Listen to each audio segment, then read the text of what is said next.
Nesse vídeo aqui eu quero fazer uma resposta a um vídeo do Rafinha Bastos que ele publicou ontem, no qual ele falava sobre 25 anos sem o grupo musical Mamonas Assassinas. Vocês me perguntam às vezes aqui quais são os canais de YouTube que eu assisto, e eu assisto bem pouca coisa na verdade. Eu assisto muitos vídeos no YouTube, assisto muito conteúdo no YouTube, mas eu acompanho bem poucos canais. Um dos poucos canais que eu realmente acompanho é o do Rafinha Bastos, porque eu gosto do humor dele, eu gosto do modo como ele faz as piadas. Algumas são pesadas, mas eu gosto do estilo dele, assim. Me parece gente boa, me parece uma pessoa legal, e o modo como ele faz humor me agrada. Então ele comentou como os Mamonas Assassinas influenciaram na carreira dele, ou na visão dele do humor. E sobre esse assunto em particular, eu não era fã dos Mamonas, eu não acompanhava a trajetória deles, eu não sabia nem que eles cantavam, e não sei até hoje, eu sei sim uma música ou outra por alto, assim, não sei as letras.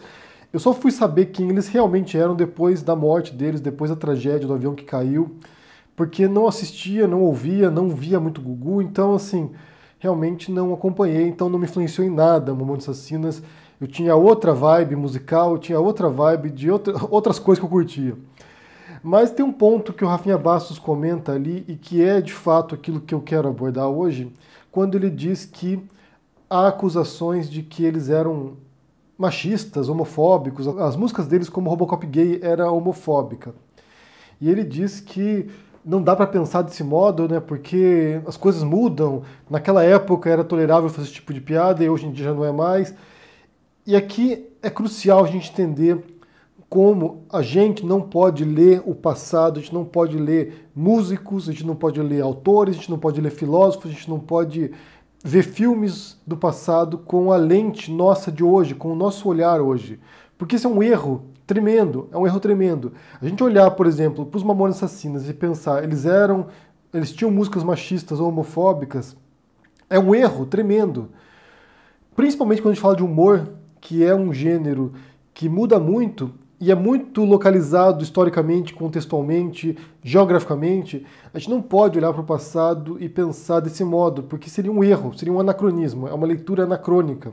Inclusive, o humor ele é tão localizado nesse sentido que se você assistir certos sketches humorísticos, anos 70, por exemplo, dependendo de quem for o humorista, talvez você nem ache graça, porque mudou muito a forma de se fazer humor, o modo como se faz piada. É claro que tem um comediante ou outro, ou um autor ou outro, que você pode ler depois de muito tempo e ainda achar graça, porque o humor dele, dependendo como ele faz, tem graça ainda.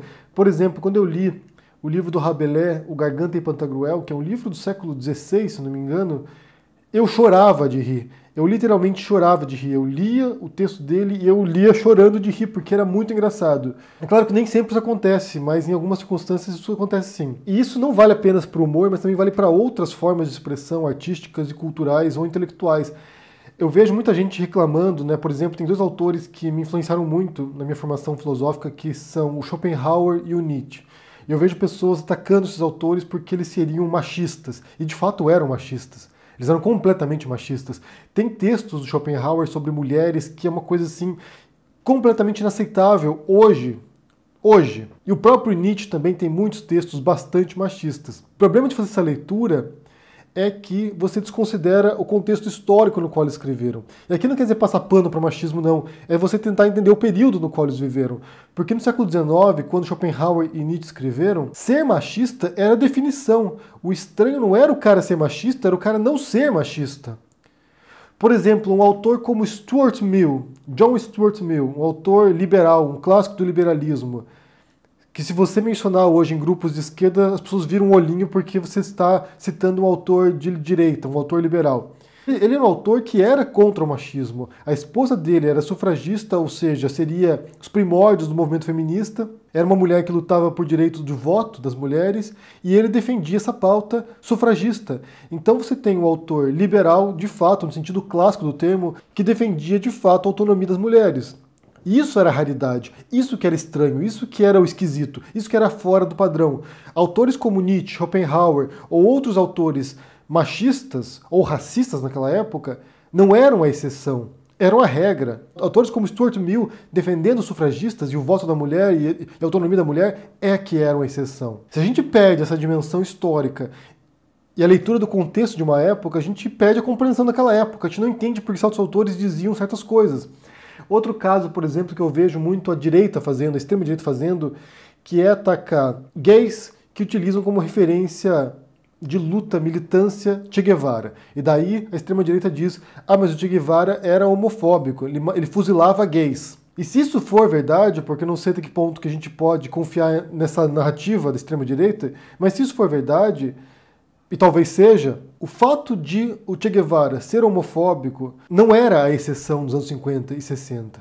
Pelo contrário, era a norma.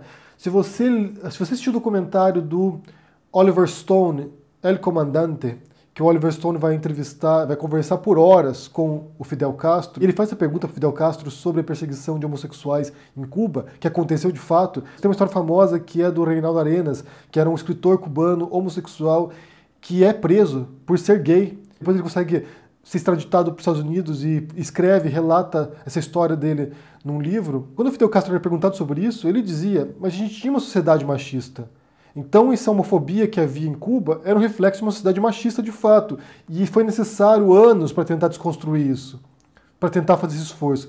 E não era apenas Cuba que era machista. Nos Estados Unidos, por exemplo, anos 50 e 60, você tinha homossexuais que eram espancados, que eram mortos pela polícia, muitas vezes, por fato de serem homossexuais. Outro caso bastante recente, no Reino Unido, do Alan Turing, por exemplo, aquele que é considerado o pai da informática, o pai dos computadores, que era um gay assumido e que foi forçado a passar por castração química pelo governo britânico pelo fato de ele ser gay. Então, quando você pede essa leitura do passado, quando você pede esse contexto no qual você encontra uma misoginia, um machismo institucional e estrutural na sociedade, que ainda existe, na verdade, né? Não acabou, ainda existe isso, mas que era muito mais forte no século XIX, no mundo inteiro, quando você perde a noção do racismo estrutural que havia antes e que ainda há hoje, mas antes você tinha institucionalizado a escravidão, então não era incompreensível que muitos intelectuais fossem escravagistas e fossem racistas, porque você tinha uma estrutura social fundada na escravidão dos negros. Quando você perde a dimensão da homofobia institucionalizada, como havia antes e como ainda há hoje em muitos países, países que matam gays pelo fato de serem gays. Só para você ter uma noção agora, você tem o Putin propondo uma alteração da Constituição para proibir o casamento do mesmo sexo. Então, assim, a gente fala de certas questões que parecem óbvias para a gente hoje, o combate à homofobia, o combate ao racismo, o combate à misoginia, sendo que em muitas partes do mundo isso ainda é institucionalizado. Você tem governos, estruturas, instituições que propagam esse tipo de valores negativos, de preconceito, de intolerância e de discriminação.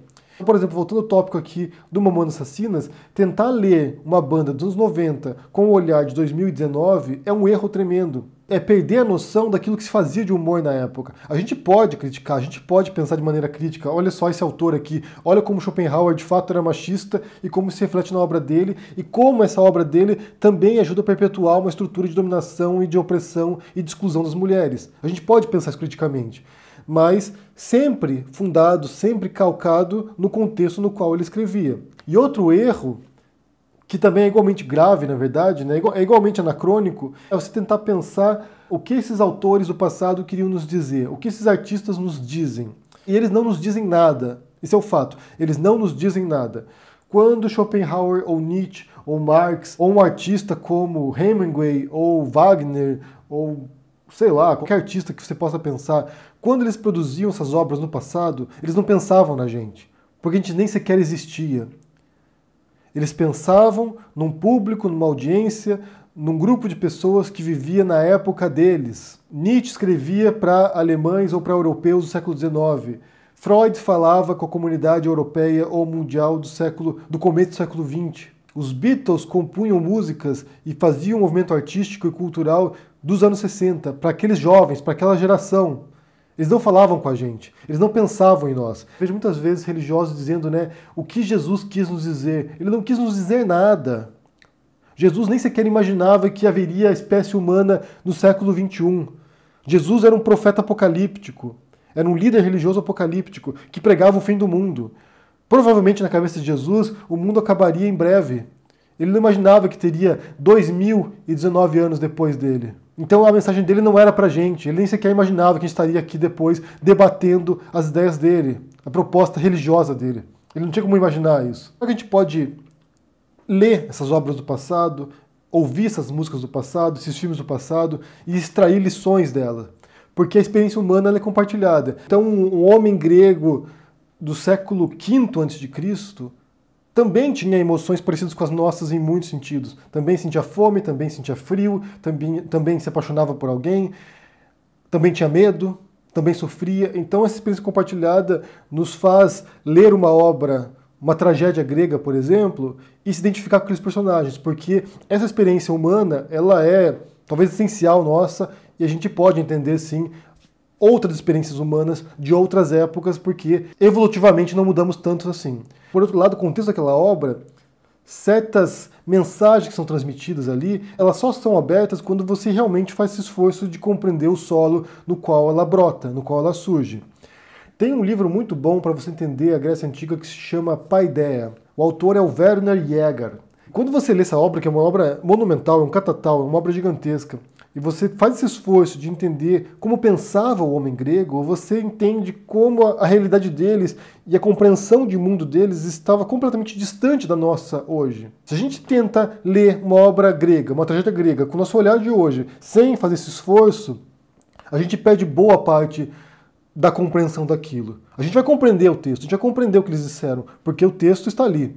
Mas, de fato, como surgiu aquilo, a gente perde. A gente está descolado daquela realidade. E isso vale para outros períodos também. Isso vale para o período do século XIX, que é um período mais próximo da gente. Isso vale para o século XX também. Eu vejo muitos jovens, por exemplo, que nasceram depois da queda do Muro de Berlim, ou que eram crianças, ou que eram muito pequenos quando isso aconteceu, e que não têm a dimensão, por exemplo, do choque cultural que foi isso, e do impasse que muitos intelectuais de esquerda tiveram depois desse período. Como repensar a esquerda após a queda da União Soviética, em 92? Como pensar o mundo depois disso? Você pega jovens agora de esquerda que têm certezas absolutas sobre a sociedade e que não compreendem que muito recentemente havia um grande impasse após o fim do bloco soviético. E esse esforço de compreender o passado de maneira autêntica, genuína, sincera, se privando de preconceitos que nós temos também hoje, né? Vários preconceitos diferentes que a gente tem hoje, se privando disso, tentando mergulhar nesse mundo, abre uma rica compreensão do passado, e dos autores, do pensamento, e da literatura e da arte do passado. Do mesmo modo que no futuro, por exemplo, muita gente vai olhar para a nossa época e vai dizer: olha que absurdo, essas pessoas do século XXI, pessoas que viviam em 2019, faziam tal coisa, olha que inacreditável. A gente nem sequer sabe o que isso será. Vamos supor, por exemplo, que no futuro as pessoas acham um absurdo que hoje, em 2019, você tenha na televisão aberta propaganda de cerveja. Que no futuro será proibido beber cerveja e que em 2019 você tinha propaganda de cerveja na televisão. Do mesmo modo como o cigarro, por exemplo, já se tornou um estigma social em muitas partes do mundo. Você tinha antigamente, por exemplo, propaganda de cigarro na televisão abertamente, no cinema todos os personagens principais fumavam, e hoje em muitos países isso já não é mais socialmente aceito.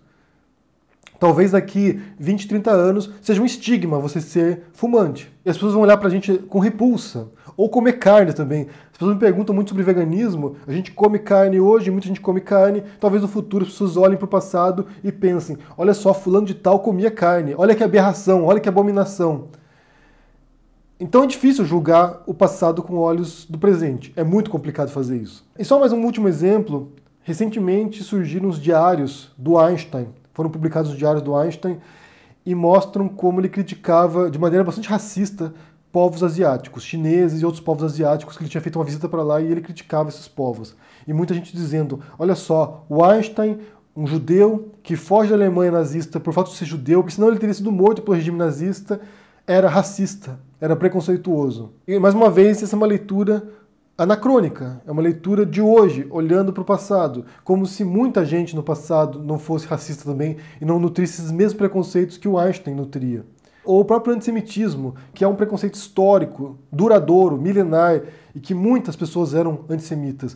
O estranho não era que muita gente fosse antissemita, mas que você tivesse pessoas como Nietzsche, como eu mencionei no começo aqui, que não era antissemita, e que rompe com Wagner por várias razões, e uma delas era por causa do antissemitismo do Wagner. Era alguém que nos livros dele defendia os judeus, criticava o antissemitismo da Alemanha. Então, para concluir esse vídeo aqui, eu concordo completamente com o Rafinha Bastos quando ele diz que é um erro a gente olhar o Mamonas Assassinas ou qualquer outra produção cultural, histórica, artística, literária, intelectual do passado com o olhar de hoje. As coisas mudam. E mais do que isso também, nós também mudamos. Se você olhar para o passado, se você tem 40 anos, se você olhar para o passado, você vê como você mudou também. Como coisa que você acreditava quando você tinha 20 anos, hoje você não acredita mais.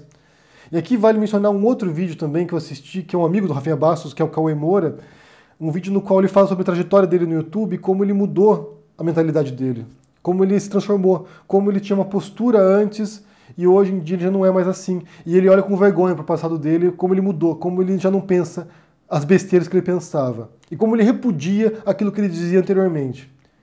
Então a gente muda como sociedade, muda drasticamente em alguns processos e muda também individualmente. Às vezes evolui, às vezes involui também, né? Não dá para dizer que tudo é para melhor, às vezes a gente piora também. Mas a gente muda, e se a gente não fizer esse esforço de ler contextualmente as nossas posturas, ou nossa postura socialmente, historicamente, a gente perde muito da riqueza dessas sutilezas que haviam no passado.